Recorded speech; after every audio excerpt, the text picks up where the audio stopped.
무엇보다 그 개인이 움직여야 되는 상황인 거잖아요. 개인이 움직여야 되는 상황에 대해서 그 리더라든지 환경이라든지 어떤 조직적 분위기를 어떻게 가져갈 것이냐 했을 때 어떤 분께서는 굳이 그걸 제도적으로 접근할 것이냐는 얘기가 있었습니다. 오히려 그게 결국에는 스스로 움직이는 데 있어서 뭔가 강제성을 부여하는 것이 아니냐. 이게 결국에는 자기주도 학습의 어떤 근본적인 것을 말하는 것이냐라는 이슈가 있었고요. 또 하나는 어떻든 간에 초기적인 접근을 하려면은 결국에는 그것도 준강제적인 접근이 필요하다. 그거는 이제 리더가 어떤 목표를 제시를 하고 거기에 대한 어떤 교육이라든지 이런 부분들을 제공하고 지원한다 이런 부분들이 있었고요. 가장 공감대를 얻었던 내용은 그거였습니다. 이게 좀 어려운 부분이긴 한데 결국에는 그 사람의 부족한 역량이 무엇인지 진단이 제대로 되어야 한다였습니다. 어느 회사 같은 경우는요, 그 시스템을 지금 개발하고 있습니다. 그 교육 시스템을. 그래서 그 교육 시스템을 HRM하고 연결해가지고 그 역량 평가를 하셨습니까? 그 역량 평가와 연결해서 본인들의 부족한 부분을 자동으로 진단하는 시스템이 교육 시스템에 지금 있는 게 대표적으로 지금 미국의 코너스톤입니다. 그런 부분들을 해가지고 이것을 컨텐츠, 내부의 컨텐츠와 외부의 컨텐츠를 연결하게끔 하는 환경을 조성해 주자라는 것들이 있었습니다. 또 하나는 어떻게 보면 근본적인 얘기 같습니다. 이게 이제 저희가 항상 HRD랑 HRM을 보면은 항상 얘기하는 게 미국의 또는 글로벌 선진 기업의 환경을 가지고 얘기를 합니다. 이게 조금 다른 얘기가 될 수 있는 게 앞서서 정재영 성목께서도 얘기했지만은 그게 고용의 유연성이 담보되느냐의 이슈거든요. 이것도 저희 토론할 때는 좀 설왕설래가 있긴 했지만은 성과주의가 거의 고착화되어 있는 미국과 그리고 또 저희 고용이 좀 유연성이 좀 경직되어 있는 저희 한국의 문화와는 어떤 근본적인 차이가 있습니다. 그런 근본적인 차이에서 또 오는 스타트 라인이 다른 것도 잘 되고 못 되고의 어떤 차이가 아닌가라는 또 이슈 제기도 있었습니다. 뭐 저희가 이렇게 해가지고 저렇게 해서 하면은 자기주도 학습이 잘 될 것 같습니다라는 내용을 전달해주고 싶었던 게 욕심이었는데 여러분들과 토론을 해봤더니 제가 생각했던 부분도 좀 차이점이 있었고요. 그리고 또 각자 또 기업의 규모도 다르고 기업의 직무도 다르다 보니 하나의 어떤 솔루션으로 제안하기는 좀 어려운 상황인 것 같습니다. 다만 이런 내용들이 짧지만 저희가 토론한 내용이었고요. 각사에서 어떻게 좀 해석을 할지 모르겠지만 제 경험을 하나만 잠깐만 얘기하면은 저는 이제 좀 미천한데 이제 업무 역량만 아니라 이제 개인 과제를 좀 저희가 좀 제안했었어요, 팀원들한테. 근데 그 개인 과제라는 게 사실은 좀 어색합니다. 근데 그 개인 과제라는 게 결국에는 R&D를 하지 않으면 할 수 없는 과제의 수준이거든요. 그 얘기는 그 과제를 함으로써 업무의 성과를 낸다는 기보다는 그분의 넥스트 플랜이라든지 넥스트 성장, 세컨드 커리어적인 측면에서 이제 저희가 제안을 했었고 이런 부분들을 하려면은 스스로 공부를 해야 되는데 작년에 실패했고요. 올해는 한 반 정도 성공을 한 것 같습니다. 다만 이런 내용들에 대해서는 우리 리더도 어떤 그런 뭐랄까요 철학과 신념을 좀 가져야 될 필요가 있을 것 같고 이렇게 하다 보면은 저는 어느 정도 성과를 얻을 거라 생각하는데 갈 길이 먼 것 같습니다. 자, 이렇게 해서 말씀 마치도록 하겠습니다. 감사합니다. 대한 어떤 컨셉들을 실제 플랫폼에 담기 위한 그런 과제들을 하고 계신 분들도 계셔서요. 좋은 내용들이 많이 나왔던 것 같습니다. 그래서 먼저 간단하게 설명드리면요. HRD 디지털 트랜스포메이션의 궁극적인 목적은 두 가지로 정리를 해봤거든요. 일단 학습자 관점에서는 교육의 효과성을 높인다라는 측면이고, HRD 담당자 입장에서는 그 HRD 담당자 업무의 효율을 높이는 방향으로 가야 되지 않을까라는 쪽으로 의견을 모아봤고요. 그런 취지에서 교육 효과성을 높이는 차원에서는 새롭게 플랫폼을 그렇게 구축하는 프로젝트들을 하고 계시는 분들이 계셨어요. 그래서 디지털 트랜스포메이션에서 이제 구현하고자 하는 이제 여러 가지 기술적인 것들이 있잖아요. 이제 마이크로 러닝, 뭐 소셜 러닝, 뭐 플립트 러닝, 뭐 이런 것들. 그래서 요즘 뭐 이제 많이 이렇게 주는 교육이 아니라 참여를 이끄는 교육이라던가 뭐 이런 그래서 그 개인화된 이제 어떤 학습이 이루어질 수 있도록 하기 위한 그런 기술적인 것들이 다 반영되어 있는 그런 플랫폼을 구축하기 위해서 굉장히 고민하고 계신 내용들을 봤고요. 그래서 좀 전에 발표하신 것과 같이 그런 개인화된 정보에 맞게 교육을 추천하고 이런 큐레이션을 하려면 결국은 기존의 HRD 그 플랫폼에 인사정보가 연동될 수밖에 없다라는 그런 것들을 하고 계시다는 의견들을 나눴습니다. 그리고 이런 얘기를 있어서 직무교육도 이제는 우리는 그러니까 버린다 이런 표현을 해주셨었네요. 그러니까 직무교육 같은 경우는 결국 현장에 전문가들이 있기 때문에 대부분 이제 현업에서 교육이 잘 되도록 하는 것이 중요하고 그런 취지로 어떤 이제 현업 전문가에게 채널을 아예 생성해줘서 하고 싶은 것 이제 마음껏 거기서 뭐 이제 글을 올려도 되고 어떤 짧게 교육을 이제 강의를 해서 올릴 수도 있고 이렇게 마이크로 러닝을 구현한다거나 이런 것들에 대한 얘기도 해주셨습니다. 이제 결국은 이제 그런 것들을 통해서 이제 학습이 집합 교육은 그런 채널이나 이런 것들을 통해서 어느 정도 이제 자기 학습이 되신 분들이 오셔서 코칭이라든지 실질적인 자기 문제에 대한 어떤 이제 그 컨설팅을 받는다거나 이런 식으로 진화될 수 있을 거라는 얘기를 나왔고요. 두 번째는 HRD 담당자 입장에서 이제 DT를 대비하는 측면의 이제 고민 사항이 이제 여러 가지 기술들이 많이 나오잖아요. 근데 사실 그 기술들에 대한 제대로 된 이해가 부족하다 보니까 이제 뭐 플랫폼 이렇게 프로젝트 하시면서 그 벤더들이 소개해주는 그건 이제 다 자기네들 입장에서 할 거기 때문에 이제 그 벤더한테 듣는 게 아닌 정말 이제 그 기술에 대한 어떤 이제 전문 지식을 가지고 있는 사람들한테 제대로 좀 배울 수 있는 그런 기회가 있으면 좋겠다라는 의견을 나눴고요. 그러다 보니 이제 요즘 이제 빅데이터다라고 해서 데이터 기반한 어떤 학습에 대한 뭐 설계라던가 이런 거를 고민할 때 이제 그 데이터 분석 툴이라던가 이제 랭귀지 같은 걸 배우는데 사실 HRD 업무만 했던 분들한테는 아무리 그걸 쉽게 가르친다고 해도 좀 진입 장벽이 있을 수 있기 때문에 어떤 측면에서는 이미 그런 거에 대한 이제 습득이 잘 되어 계신 분들이 HRD에 많이 영입이 돼서 그러니까 좀 더 다양한 그러니까 뭐 채널을 개설하거나 한다거나 하면은 약간 이제 방송 쪽을 많이 하셨다라던가 이렇게 다양한 경험을 가지고 계신 분들이 HRD 분야에 이렇게 부서에 들어와서 좀 다양성을 높여야 되지 않을까라는 얘기를 나눴고요. 그리고 마지막으로 이제는 HRD 담당자가 가져야 될 역할 중에 하나 에듀테크가 활성화되면 지금 이 자리에 앉아 계신 여러분 모두 우리는 조직 내에서의 영향력이나 비전이 긍정적인 기회가 될 것 같습니까? 아니면 반대로 위협이 될 것 같습니까? 이것에 대한 답을 저희가 내려왔습니다. 이것은 발표 제일 마지막에 말씀드립니다. 이 답을 해결책을 도와주신 분들은 현대그룹 인재개발센터, 한국전력공사 인재개발원, 인천국제공항 공사 인재개발원 저희 멤버들 같이 부르겠다는 말씀드립니다. 자, 에듀테크 활성화 방안인데요.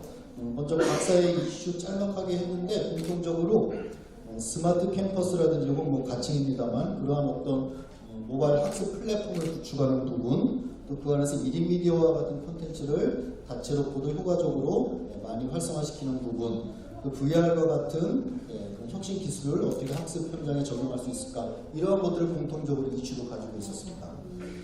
에듀테크의 여러 가지 다양한 기술 분야 중에서 어떠한 것이 가장 학습 현장에서 많이 활성화될 것 같은가, 이것에 대한 전망을 각자 들어보았는데요. 데이터에 기반한 학습 콘텐츠 큐레이션 분야가 가장 활성화될 것 같다라는 전망, 예전 공통적으로 의견을 모았습니다. 그 저반 기술의 데이터 확보가 가장 중요할 것 같다, 이런 의견을 많이 주셨고요. VR이나 MR, AR에 대한 부분도 좀 있었습니다만 그 조직의 업종이라든지 학습자의 어떤 특정한 상황, 그런 주제별로 좀 한정적으로 계속 활용될 것 같다. 일반적인 경영 직무 분야라든지 이런 쪽에서는 크게 활성화될 것 같지 않다라는 게 의견을 모았습니다. 에듀테크가 활성화될 수도 있을 거고 지금 많이 활성화되었는데요. 더욱더 활성화되기 위해서는 혹시 활성화되기 위해서 저희가 좀 감안해야 될 부분, 고려해야 될 부분, 그러니까 장애 요인이라든지 리스크는 없겠는가, 이것도 한번 고민을 해봤습니다. 아무래도 여러 가지 기술이 좀 부가적으로 붙다 보니까 그 기술 자체도 그러하거니와 그와 연관된 어떤 장비 같은 부분들 또 계속해서 지속적으로 계속 업데이트되고 동반 발전되어야 되는 것에 대한 부담이 좀 있고요. 에듀테크가 활용되는 대부분의 학습 영역이나 기법들이 학습자의 자기 주도성이 많이 요구되는 것 같다. 이제 좀 더 대면하지 않고 학습 그 교수자의 어떤 통제나 관리가 조금 더 간극이 벌어지다 보니 학습자 스스로의 자기 주도성이 많이 요구될 것 같다. 이런 것을 좀 어떻게 담보해낼 것인가. 또 재밌기도 하고 콘텐츠가 뭐 많이 창의적이기도 하고 1인 리더가 많이 주도할 것으로 예상은 됩니다만 지금 마치 법적 의무 교육을 지금 많이 이러닝을 통해서 하는 것처럼 학습자가 이런 부분에 대해서 피로도도 지금 많이 증가하고 있고 어떤 조직에서는 그런 부분도 좀 우리가 고려해야 될 것 같다. 업무 시간에 분명히 학습을 하고 이러닝 콘텐츠를 보는 것도 사실 보장되어야 되는 업무 시간의 영역인데 대부분의 조직은 업무 시간에 그걸 보고 있으면 조금 눈총을 받는 것 같다. 이런 것도 허용되는 조직 문화도 한번 고민해 봐야 되지 않겠는가 이런 의견들을 나눴고요. 자, 궁금해하시는 마지막 결론. 이것은 우리에게 기회인가 위협인가? 일부러 저희는 그냥 강제적으로 찬반 토론을 나눠서 했습니다. 두 가지를 다 균형 있게 살피기 위해서. 기회 요소로 보는 측면은 에듀테크가 학습이 좀 어려웠던 취약 계층이라든지 그런 특정 상황에 있어서도 학습이 가능하게끔 그런 것들을 많이 제공해 줌으로써 학습자의 만족도는 많이 올라갈 것으로 기대가 되고 그 다음 학습 효용이 올라갈 때 우리의 영향력이나 존재감도 긍정적으로 같이 올라가지 않겠는가 이러한 기대도 해보았고요. 아무래도 우리 자체보다는 학습자들이 여러 가지 학습에 대한 편의나 효용이 크게 올라갈 것으로 기대하는 것 그 자체도 의견을 많이 해주셨고 이제 콘텐츠에 대한 큐레이션이라든지 이런 것들을 우리가 잘 기획해내고 또 개발하는 그러한 쪽에 좀 어떤 역량이 우리가 많이 발전될 것 같다, 향상될 것 같다 이런 기대를 좀 해주셨는데 반대로 좀 위기로 작용할 것 같다라는 부분은 병도, 의사 영역도 AI가 진단하고 사법적인 판단도 AI가 하고 채용 면접도 AI가 하는 시대인데 근데 HR이라고 결과는 다를 것 같지는 않다. 다 알아서 큐레이션 해주고 학습자 성향 분석해주고 학습을 통한 성취도까지 다 예측해주고 이런 것들 다 이제 데이터가 하고 AI가 할 텐데 우리는 과연 무엇을 할 것인가? 그런 AI나 로봇 프로그램 관리하는 역할로 자칫하면 전락할 것 같다. 이런 무시무시한 얘기도 해주셨습니다. 그래서 이러한 전망과 위협 속에서 저희가 같이 공존할 수 있는 길을 잘 찾아보는 것이 중요할 것 같습니다.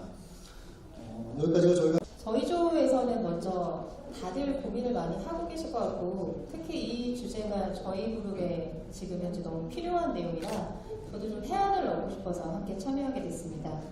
먼저 HR에 왜 애자일 조직이 필요한지, 애자일이란 왜 필요한지에 대해서 좀 논의하면서 그러면 각 기업에 어떤 변화들이 있는지 먼저 좀 논의를 해봤고요. 그리고 나서 실제 HRD의 애자일 조직을 어떻게 대응해 볼 수 있는지 그리고 실제 발휘하고 있는 조직이 있는지 한번 사례를 공유하는 자리를 진행을 했습니다.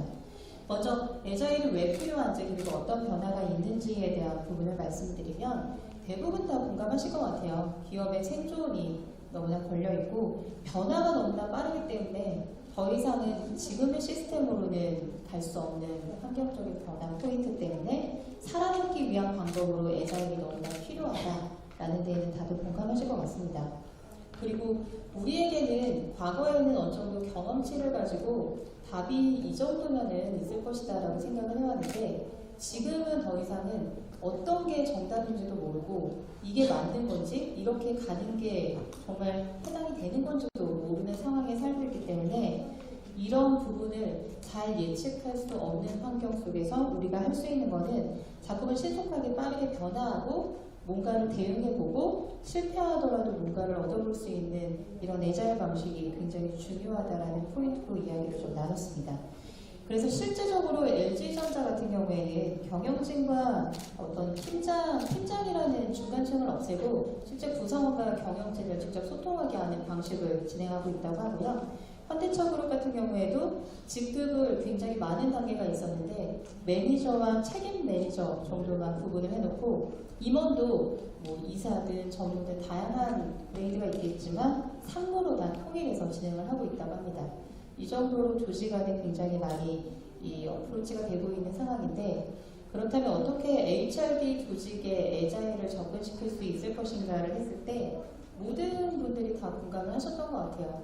이거의 성공 포인트나 애자일하게 HRD를 접근하는 방식은 일하는 방식을 애자일하게 갈 수 있다라고 하는 어떤 문화가 먼저 선행되어야 된다는 포인트와 지금까지는 개인기로 진행을 했었던 이 기존 방식에서 벗어나서 집단지성을 잘 활용해야지만 애자일한 조직으로 갈 수 있고 그런 애자일을 HRD에서도 잘 진행을 해야지만 이 빠르게 변화하고 있는 환경 속에서 HRD가 생존할 수 있다라는 포인트로 좀 이야기를 나눴습니다. 실제 저희 토의하는 분 중에서 신한금융그룹 오렌지라이프 쪽에 인재개발부 부장님이 계시는데요. 우리 김대성 부장님께서 되게 좋은 사례를 말씀을 해주셨어요. 그래서 저희가 논했던 내용보다는 이게 더 도움이 되실 것 같아서 이 사례를 좀 공유를 드리고 혹시라도 더 궁금하신 경우에는 네, 김대성 부장님을 찾아주시면 되겠습니다. 제가 개인정보보호법 때문에 연락처는 공유드리지 못합니다. 명함을 꼭 교환해 주시고요. 이 신한금융그룹 오렌지라이프는 이 보험을 하고 있는 회사인데 시장과 고객이 너무나 많이 변화하다 보니 조직을 굉장히 애자일하게 운영해야 될 필요성을 느끼셨다고 하고요. 지금 현재 애자일 조직으로 이미 50% 정도 바꿔서 운영을 하고 있다고 합니다. 이 애자일하게 조직을 운영하다 보니 신속성과 특히 유연성이 담보되기 때문에 많은 아웃풋들을 내고 있다고 하고요. 현재 스텝 조직은 그대로 운영을 하지만 운영 조직이나 마케팅 조직은 애자일하게 변화시켜서 진행을 하고 있다고 합니다. IT 같은 경우에는 접목해서 어느 정도 진행을 하고 있는데 파견 형태로 진행을 하고 있다고 하고요. 이 운영 마케팅 조직은 지금 우리가 기존대로 알고 있었던 어떤 하이러키들을 다 무시한 상태에서 조직을 운영하고 있었습니다. 전략상 경영진들이 필요하에 있는 어떤 주제들을 받아서 운동선수들이 이제 한 팀을 만들기 위해서 스쿼드 조직을 만든다고 하는데 그 스쿼드 방식으로 한 10개 정도를 생성해서 조직을 운영하고 있다고 하고요. 이 조직에서는 경영진으로부터 전략상 부여받은 과제들이 여기 매핑돼서 굉장히 애자일하게 운영이 되고 있었습니다. 그래서 팀 성과 베이스로 진행을 하고 모든 구성원들은 팀 성과 중심으로 평가를 받되 팀은 한 60% 정도, 개인은 40% 정도 평가가 진행되고 있었습니다. 그래서 한 3개월간 정도 평균적으로 퍼포먼스를 내기 위해서 기간이 주어지는데 대략적으로 3개월 정도 되면은 이제 아웃풋이 끝나고 새로운 또 과제가 진행이 되고요. 주로 한 2주 단위로 이 진행 사항에 대해서 업데이트를 자동적으로 보고를 하게 되어 있고 이 스쿼드 내에는 리더가 따로 정해져 있는 게 아니고 모든 구성원들이 수평적으로 소통하고 논의하고 때로는 싸우기도 하고 부장과 사원이든 이 직급 체계는 그대로 있기 때문에 부장과 사원의 어떤 계급장을 떼고 굉장히 논의가 활발하게 진행이 되고 있다고 합니다. 이 내부에는 프로덕트 오너라고 하는 PO가 따로 존재하는데 이분이 뭔가 리더십의 어떤 영역을 가져가는 게 아니라 리포트라든지 공지사항을 안내하는 정도의 기능만 하지 실제 굉장히 수평적으로 업무적으로 일을 진행하고 있다고 합니다. 얘기를 들어보면은 이 애자일한 어떤 접근 방식이 뭔가 일하는 방식을 가장 많이 바뀌게 하는 것 같고요. 이 문화는 정말 수평적 조직 문화가 뒷받침되지 않으면 하이러키가 굉장히 강한 조직에서는 쉽지 않은 상황이었던 것 같습니다. 이런 상황에서 스쿼드 조직들이 애자일하게 운영되고 있기 때문에 새로운 퍼포먼스들을 많이 만들어내고 있다고 하고요. 최근 2년 사이에 정말 디지털 기업이라고 느낄 정도로 어떤 뭐 블록체인도 있을 정도의 굉장히 많은 퍼포먼스도 내고 있다고 하고 많은 변화를 만들어내고 있다고 합니다. 그래서 애자일한 이런 접근 방식이 HRD뿐만 아니라 대부분의 조직에서도 진행이 되고 있기 때문에 우리 HRD도 애자일 조직으로 운영이 되고 있냐라고 문의를 드렸더니 아직 여기 스택 조직, 이 인사라든지 재무라든지 이런 조직들은 전문성이 담보되는 조직이고 CEO의 언더에 가장 밀착되어 있는 조직이기 때문에 이 조직은 아직까지는 애자일로 운영이 되고 있지 않다고 합니다. 앞으로 저희 조직도 새로운 접근 방식을 많이 진행을 해야 될 것 같은데요. 저희도 기존의 프로그램을 운영해야 되는 구성이 하나 있다면 이제는 썸띵류도 추구해야 되는 부분이 좀 일부 있습니다. 전략이든 기획이든 우리가 추구하는 에듀테크든 아니면 애널리틱스든 이런 다양한 스트래티지, 플래닝 측면을 좀 더 강화하기 위해서 이 측면은 저희도 애자일한 어떤 접근 방식, 프로젝트 베이스의 컨설팅에서 활용하고 있는 접근 방식을 해볼 수 있을 것 같고 기존의 오퍼레이션 중심으로 운영하는 조직들은 아무래도 애자일 조직보다는 기존의 시스템 중심으로 가는 게 더 맞겠다는 개인적인 생각을 좀 갖고 있습니다. 그래서 HRD의 애자일 조직 방안에 대한 어떤 결론을 내려보자면 이거는 우리가 정말 필요한지에 대해서 먼저 문화적으로 판단을 해봐야 될 것 같고요. 실제 운영이 담보되고 있는 조직 형태를 띈다면 굳이 애자일로 갈 필요보다는 조금 더 생산적이고 빠르게 대응하고 뭔가 변화를 추구해야 되는 프레임에 대해서는 HRD의 애자일 조직으로 가져가는 것도 좀 검토해 볼 수 있을 것 같습니다. 네, 고맙습니다. 그 뒤에 뒷부분에 나오는 얘기는 하시던 말씀, 그 다음에 제 생각을 조금 더 보태서 정리해서 말씀드리도록 하겠습니다. 저희가 진행했던 주제는 PBL인데요. 문제중심 학습 관련돼서 토의를 나누기 전에 일단은 그 PBL이란 무엇인가 자기 스스로 PBL의 정의를 한번 내려보는 것부터 시작을 했습니다. 그래서 되게 재미있는 정의들이 많이 나왔었는데 꼭 필요한데 하지만 어렵고 답을 내기 쉽지 않은 것이다. 그리고 HRD가 제대로 각각하는 방법이다. 이런 좋은 말씀 해주셨고 또 재미있는 그 내용은 PBL은 엄친하다 이렇게 또 해주신 분들 계세요. 뭔가 좀 다가가고 싶고 친해지고 싶은 어떤 끝판왕 같은 프로그램이다. 그리고 PBL은 학습자에 대한 믿음이다 라는 또 정의도 해주셨고 또 이제 PBL은 메인 디시다 이런 얘기도 나왔습니다. 우리가 레스토랑에 가면 다양한 코스 요리들이 나오지만 딱 메인 디시가 있는 것처럼 우리 교육부서에서 하는 다양한 프로그램들 중에 PBL이 가장 핵심이 되어야 하지 않을까라는 의미에서 이렇게 정의부터 시작을 해봤고요. 그 다음에 토의 진행 프로세스는 이렇게 좀 제가 진행을 하려고 했어요. 제가 요즘에 그 퍼실리테이션에 좀 재미를 붙이고 있어서 질문예술학교라고 하는 곳에 박영준 소장께서 쓰시는 5손가락 질문이라고 혹시 들어보신 분 계실까요? 손가락을 지칭을 하면서 이제 프로세스적인 사고를 하는 부분인데 일단 한번 같이 해보실까요? 엄지를 한번 지켜 세워보시면 엄지는 무슨 뜻일까요?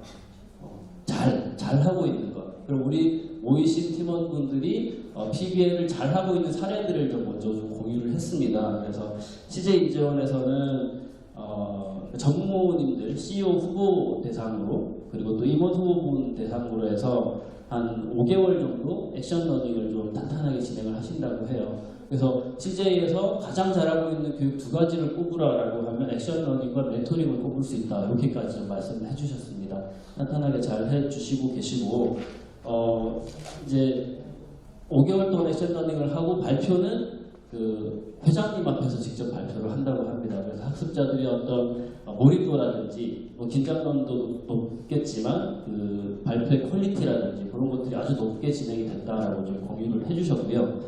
그 다음에 뭐 제가 몸담고 있는 저희는 이제 임원 후보분들 같은 경우에는 그룹 연수원에서 액션 러닝을 진행을 합니다. 비슷한 기간 동안에 하고 CJ 같은 경우에 발표를 하고 나서 뒤에 이제 팔로우하는 과정에서 그 학습자분들이 각 관계사에서 이렇게 연합 팀을 구성을 하다 보니까 이걸 실제로 적용을 함에 있어서 어느 회사가 해야 되나 이런 실행 주체가 조금 모호해지는 그런 어려운 점도 있다라고 좀 말씀을 해주셨는데 저희는 각 회사별로 팀을 구성을 해서 단일 회사가 팀을 구성을 하다 보니까 저희는 작년 같은 경우에는 CEO께 발표를 하고 저 그 연보더라고 해서 젊은 세대 친구 대리 과장들을 배석을 시켜서 같이 들었거든요. 그리고 사장님께서 젊은 친구들 한번 피드백 좀 받아보자라고 했더니 아주 용기 있는 친구가 손을 들고 요 내용은 조금 더 구체화시키기 위해서는 현재 사업부 상태로도 힘들고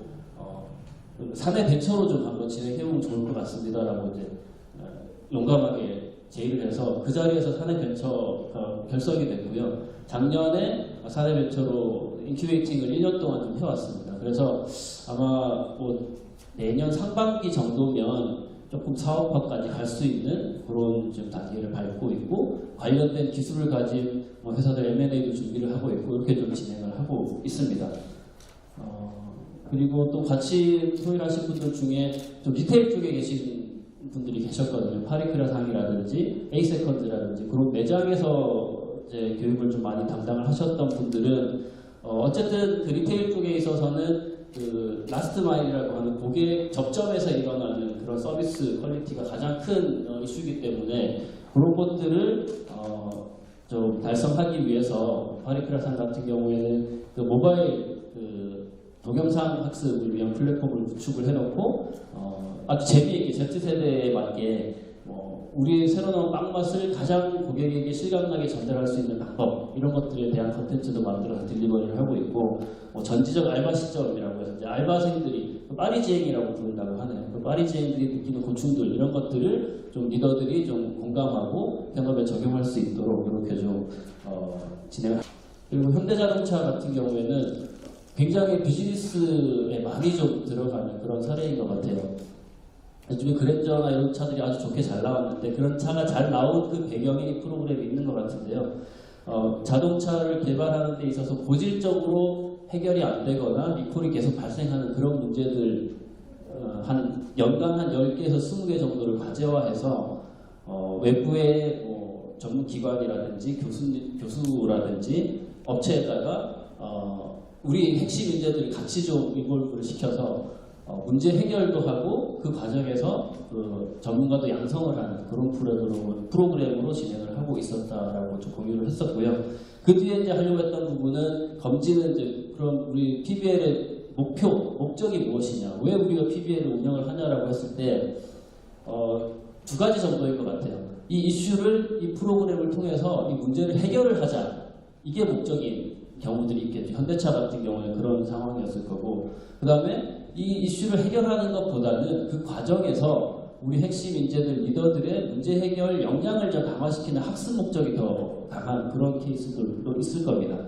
세 번째는 운영을 하다 보니까, 이건 공감하실 텐데, 운영을 하다 보니까 CEO 앞에서 발표를 하고 회장님 앞에서 발표를 하다 보니까 그 발표의 퀄리티에 대한 부분, 나중에는 조금 극단적으로 얘기를 하면 이거 발표하기 위해서 하는 거냐, 그래서 PPT 디자인으로 외주를 주고 전날 밤에 프레젠테이션 교육을 받고 이런 경우들도 있고, 밑에 대리 과장들 서포트 붙고 이런 경우들도 많이 있다. 그래서 우리가 진짜로 앞으로 PBL을 운영을 하고 도입을 할 때 우리가 진짜 추구하는 목표가 무엇인지를 좀 곰곰이 생각을 해봐야 된다.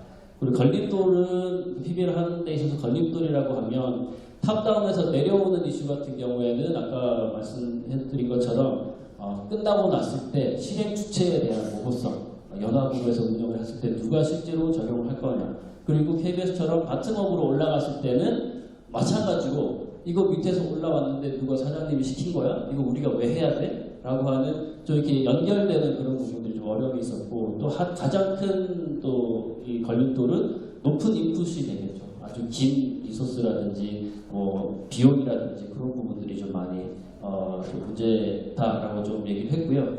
그리고 이게 잘 해결될 수 있도록은 조금 더 토의를 했어야 되는데, 제안을 좀 드리면 어쨌든 스폰서가 되었건 경영진이 되었건 이슈 발의 단계라든지 혹은 마지막에 실행단에 비즈니스 경영 의사결정권자는 반드시 좀 참여를 시켜야 될 것 같다. 그리고 프로젝트를 진행을 하는 그 과정에 있어서 학습자들이 너무 이게 곁가지에 좀 그러니까 시간을 좀 이렇게 뺏기지 않도록 HRD가 좀 허브 역할을 해서 좀 관련된 리소스를 좀 연결을 해준다든지 그런 허브 역할들은 HRD가 좀 해야 될 것 같다. 이렇게 좀 부족하지만 PBL 관련해서 좀 논의한 내용을 공유를 드립니다. 저희 토의한 내용을 말씀드리도록 하겠습니다. 제가 오늘 그 7조 전략적 HRD 쪽을 같이 토의를 좀 했는데요. 두 가지 좀 행동이 있었습니다. 첫 번째는 제가 사실 이쪽 전략적 HRD에 관심이 굉장히 많았고요. 그래서 이쪽 그룹에 지원을 하게 됐고, 두 번째는 저희 쪽 보시면 아시겠지만 다 여성들만 계십니다. 그래서 태어나서 처음으로 청일점 역할을 해봤던 아주 오늘 뜻깊은 행운의 날이었다고 말씀을 드리면서 시작하겠습니다. 뭐 다른 그룹도 마찬가지겠지만 각사에서 오셔서 각사에서 좀 처한 상황들 또는 고민들을 논의하다 보니까 각 그 회사마다 처한 어떤 컨디션들이 좀 다르다 보니까 좀 공감이 되는 부분도 있었지만 또 그렇지 못한 부분도 있었던 그런 한계점도 있었다는 부분을 좀 말씀을 드리고 싶고요. 저희가 이제 전략적 HRD를 하기 위해서 좀 어떠한가에 대해 이야기를 하면서 각사에 대한 상황을 좀 논의를 했습니다. 그래서 나왔던 내용은 크게 세 가지였습니다. 첫 번째는 실무자는 굉장히 열심히 하려고 하는데 중간에서 그러니까 중간 리더죠. 중간 리더들이 팀장 또는 부부장들이 잘 수용을 해주지 않는다. 그래서 뭔가의 안을 올리기가 굉장히 어려웠다라는 부분이 좀 있었고요. 두 번째는 아예 경영진의 지원이나 관심이 좀 부족했다. 그래서 알아서 하는 경우가 좀 있었습니다. 그래서 어떻게 보면 굉장히 본인의 역할을 충실했던 경우죠. 그래서 해당 교육팀, HRD 팀에서 본인이 해야 될 역할들에서 알아서 하는 그런 경우가 좀 있었고요. 세 번째는 체계적으로 조직이 좀 소설한 구조로 돼서 경영진의 어떤 경영 철학을 또 우리 해당 부서에 전달을 하고 그 미션을 받아서 또 교육 프로그램을 구성하는 그런 경우가 좀 있었습니다. 그래서 크게 세 가지 경우를 좀 들 수 있었고요. 이렇게 해서 좀 각사의 스토리를 들어봤고 결론, 그 경영 전략과 연계된 교육 프로그램의 결론은 첫 번째로 CEO나 어떤 리더들의 관심과 지원이 반드시 필요하다라는 부분에서 이런 결론을 도출할 수 있었고요. 두 번째는 이렇게 해서 성과가 나와야 된다. 성과를 창출해야 되고 그리고 직원들의 역량 개발을 도와줘야 된다라는 부분이 있었습니다. 그래서 저희 그룹에서 나왔던 좋은 사례는 ROI 측정을 하기 위해서 어떤 매출에 대한 부분, 그 다음에 인당 생산성에 대한 부분, 그리고 특이하게 특허 출혈에 대한 건수 증가에 대한 부분, 이런 부분으로 경영 전략과 연계된 그 프로그램에 대한 어떤 성과를 측정하는 사례를 좀 볼 수 있었습니다. 그리고 세 번째로는 담당자의 어떤 전문성과 역량이 굉장히 중요하다라는 부분이 있었습니다. 여러분들도 마찬가지겠지만 우리 직원분들이 교육에 대한 눈높이가 굉장히 높아졌어요. 여러 가지 매체를 통해서 다양하게 자기 학습할 수 있는 환경도 되었고 그러다 보니까 웬만한 교육 프로그램을 가지고서는 교육 직원들의 공감을 끌어내기가 굉장히 어려운 지금 현실입니다. 그래서 담당자의 어떤 전문성과 열정이 굉장히 필요하다는 부분이 있었습니다. 결론적으로 경영 전략과 연계된 교육 프로그램은 경영진의 어떤 경영 방침이나 경영 철학을 명확히 좀 파악해야 되고요. 그런 것들을 녹인 교육 프로그램을 적용함으로써 직원들의 어떤 교육을 몰입을 좀 높여야 된다라는 결론을 도출할 수 있었습니다. 서두에 말씀드린 것 같이 저도 이쪽 분야에 관심이 좀 많았고 저 개인적으로는 전략적 HRD는 우리 HRD를 하는 팀 담당자나 어떤 리더로서 또 팀에 대한 존재감, 더 나아가서는 팀의 어떤 생존을 위해서도 좀 반드시 좀 해야 되지 않을까라는 생각을 하면서 여러분들과 결과를 소개받은 KTNG 인재개발원의 근무하는 정필선입니다. 저희 조 구성이 그 업이 굉장히 공공부문도 있고 다양하고 그다음에 이 주제가 Z세대라고 그러니까 업도 다르고 규모도 다양한데 하는데 또 이제 주제는 또 최근에 굉장히 이슈가 되고 있는 Z 세대라서 굉장히 그 다양한 얘기가 나왔는데 시간 관계상 그 많이 진도를 못 나갔고요. 시간만 좀 있었으면 거의 솔루션까지 나올 걸 했는데 아쉽게도 그러지 못했습니다. 저희 팀에서 나온 이제 얘기를 한번 가볍게 정리만 한번 해보겠습니다. 뭐 다 생각하셨던 거나 경험하고 계신 걸 텐데요. Z세대 특성이 일단적으로 아주 좀 구체적으로 얘기하면 본인이 아는 거, 불필요한 거, 뭐 이런 거 듣기 싫어하는 교육을 할 때 또 무조건 일찍 맞춰주기를 원한다. 그 다음에 교육 시간에 굉장히 민감하다. 그 다음에 뭐 예상하시겠지만 뭘 좋아합니까? 일단 재밌는 걸 좋아하죠. 그 다음에 평가 같은 것도 굉장히 뭐 앞에서 뭐 공정성 얘기했지만 그리고 굉장히 중요시한다고 얘기했지만 이 평가 기준이 명료한 이런 거를 굉장히 중요시하고요. 그러면 좀 더 이 친구들한테 맞는 교육이 뭐 어떤 게 있을까 하면 이제 뭐 맞춤형 온라인 교육, 그다음에 이제 마이크로 러닝 많이 하고 있죠. 그다음에 이제 본인이 희망하는 교육을 이제 선택할 수 있게 한다든가 그 운영 시간을 준수한다든가 그다음에 경험 학습 뭐 이런 것들 많이 그러니까 실제로 본인이 직접 경험할 수 있는 뭐 콘텐츠로 할까요? 그런 것들을 기회를 많이 주는 교육 이런 것들을 이제 생각해 볼 수 있고 실제로 저희 회사 같은 경우도 하고 있고요. 그런 간단한 자료로만 하고 또 한 가지 HRD를 저도 한 12년째 하고 있는데 너무 어렵습니다. 하면 할수록 용어들도 어렵고 웃으면서 들어갔다가 울면서 나오는 그런 분야이기도 한 것 같아요. 그러니까 좀 쉽게 좀 풀어줬으면 좋겠는데 협회에서 부르시는 교수님들이 좀 어려운 용어들만 주로 쓰시는 그런 부분이 또 있는 것 같기도 하고 해서 제 경험치를 담아서 어쨌든 그 시간을 내셨고요. 또 이 시간까지 제 순서까지 기다려주신 성의에 보답하기 위해서 제 경험치를 구체적인 솔루션까지 전해드리는 그런 시간까지 한번 가져보도록 하겠습니다. 사내 강사와 관련된 주제는 저희 그룹만의 화두는 아닌 것 같고 10년 전에도 5년 전에도 그리고 3년 전 2017년 가을에도 그 협회 통해서 포럼에서 다뤘던 주제입니다. 그런데 오늘 그 토론을 나눠봤을 때는 똑같은 고민들이 시대에 상관없이 또 하고 있는 거죠.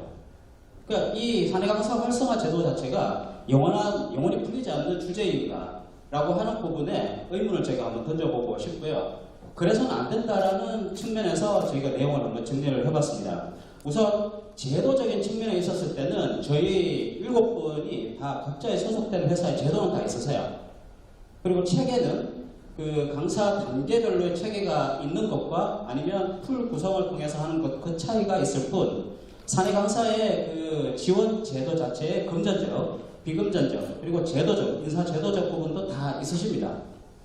다 있으시고 또 어떤 조직에서는 직무 전문가 분들을 사내 강사의 정체성을 입혀서 그분들이 자신이 가진 직무 전문성을 가지고 현업에 그 강의를 하시고 그분들이 그런 성장 경로를 통해서 나중에 그 임원까지 되시는 그런 경로를 잡으시는 것도 있으신데 그렇다면은 그런 노력들과 그리고 강사료 부분도 최소 15,000원에서 시간당 5만원까지도 나오고 있지만 사실 충분하지는 않죠. 10년 전에도 한 3만원 내외 평균했던 것 같은데 10년이 지난 물가상승률을 고려해도 아직까지 5만원 내외 같으면 사내 강사에게 지급할 수 있는 회사 내의 금전적 자원은 분명히 한계가 있다라고 하는 부분이 저희 그룹에서 내린 토론의 결과물이다 생각이 들어요.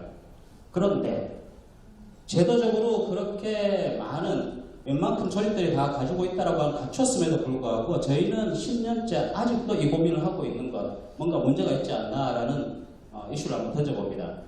사내 강사에 대한 역할 정체성을 우리가 혹시 잘못 알고 있는 게 아닐까 싶습니다. 지금 아까 이제 직무 전문가분들에게 사내 강의를 맡기시고 또 일정한 직급이 되시는 분들에게 강사 역할을 맡기셔서 사내 강의 활동을 시키는 것은 조직 차원에서 사내 강사에 대한 존재를 부정하지는 않은 것 같아요. 존재 자체는 필요하다. 그러니까 인적자본 이론에 의할 것 같으면 현직 특수 분야가 있고 일반 현직 분야가 있어요.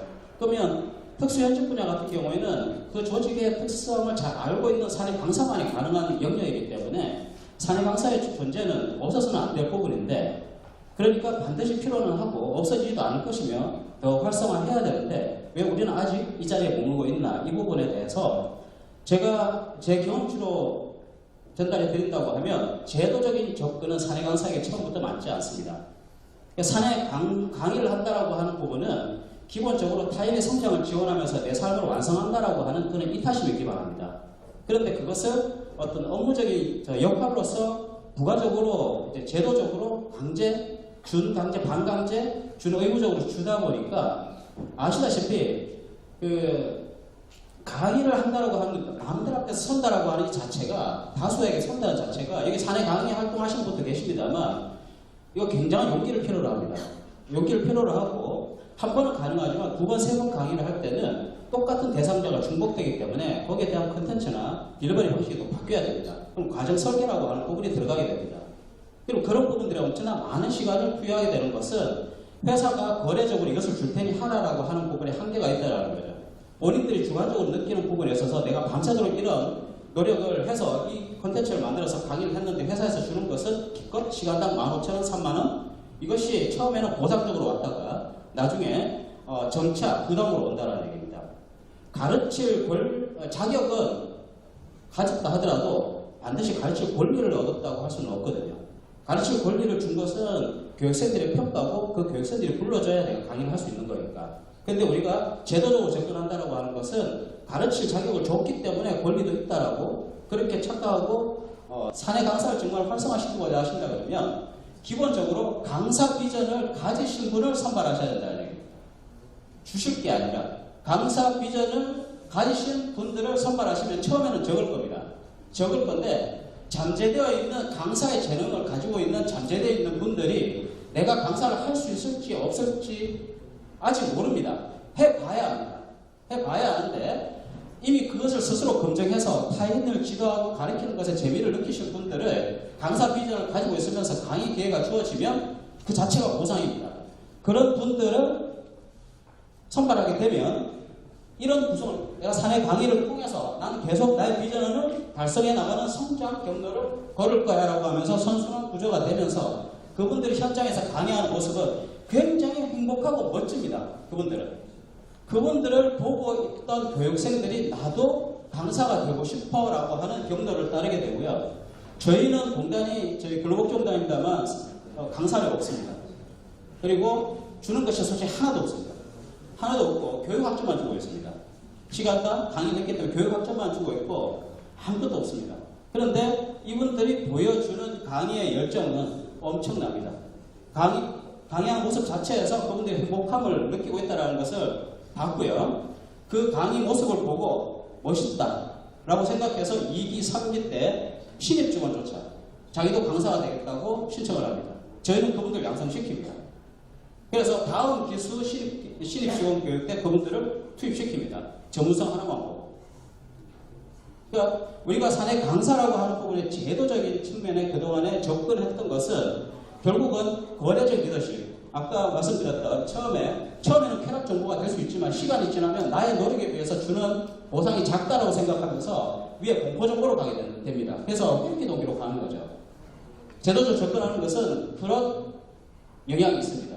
그래서 처음부터 그 접근 동기, 즉 강사 비전을 통한 자기 내적 동기를 통해서 나중에 동기 행동이 발현되도록 해 나가는 그런 부분이 필요합니다. 아무것도 받지 않아도 강사료를 주지 않아도 강의 기회 준 것 자체를 너무 행복해하는 저희 그 사내 강사들을 보면서 저는 이것을 어느 정도 확신하고 있습니다. 그리고 강사 단계도 사내 인증 강사, 전문 강사, 마스터 강사라는 세 단계를 두고 있고 제가 마스터 강사로서 제가 콘텐츠를 만들어서 개발해서 그분들한테 전수시켜줘서 강의 품질과 표준화, 일관성을 담보하고 있고요. 시간이 더 가게 되면 영혼이 나가실 것 같아서 여기서 마치고요. 관련된 내용은 저한테 이메일이나 전화를 주시면 저희가 실제 현장에서 현재까지 양성시켜서 검증한 내용들의 자료 일체를 부장님의 허락하에 보내드릴 수 있도록 하겠습니다. 여기까지